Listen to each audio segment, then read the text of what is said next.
the dual formulation of the flow problem. Okay, so that's. But even if you don't think about it as in terms of linear programming, we can still, intuitively understand the notion of the duality between these two, because we see that because of this theorem and the argument that we made about how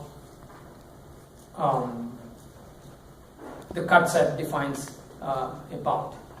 Okay, so now that we have an understanding of this algorithm, let's try to think about its complexity. Right? So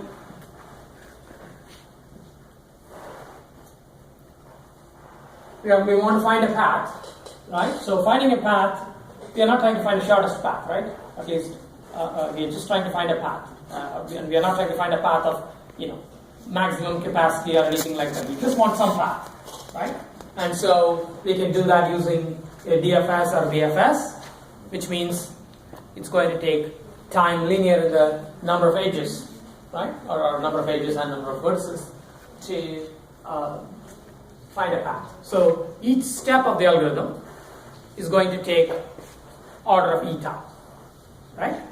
So and then once you find a path, then you have to compute the augmented or residual graph, and that's also going to take linear time, because you're just going to go through this path and adjust those edges, right? So only those edges corresponding to the path you picked are the ones that need to be changed. So in fact, you can do this GF computation even faster than order of E, right? It's actually proportional to the length of the path, right? So you take the current residual graph and you're going to only change things on the path.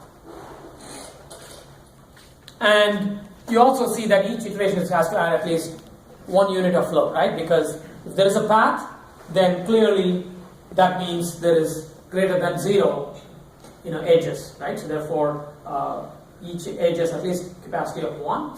So each iteration you'll add at least 1, right? And you never decrease, right?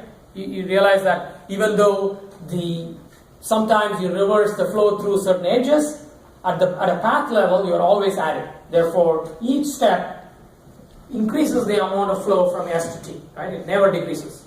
So this is the monotonicity property, right? So we talk about, I've talked about monotonicity in the past.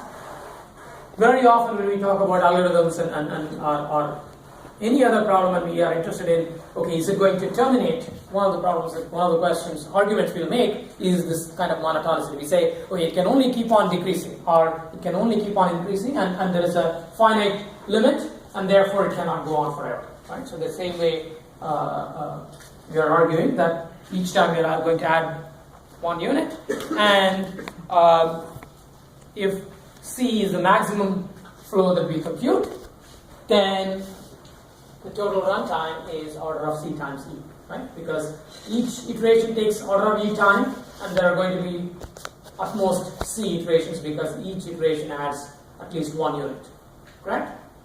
So the total runtime is order of C, okay? That's not good, right? Doesn't look good, right? So what's the problem with this algorithm? Right, and C can be large, but can you say something more? Is it an efficient algorithm?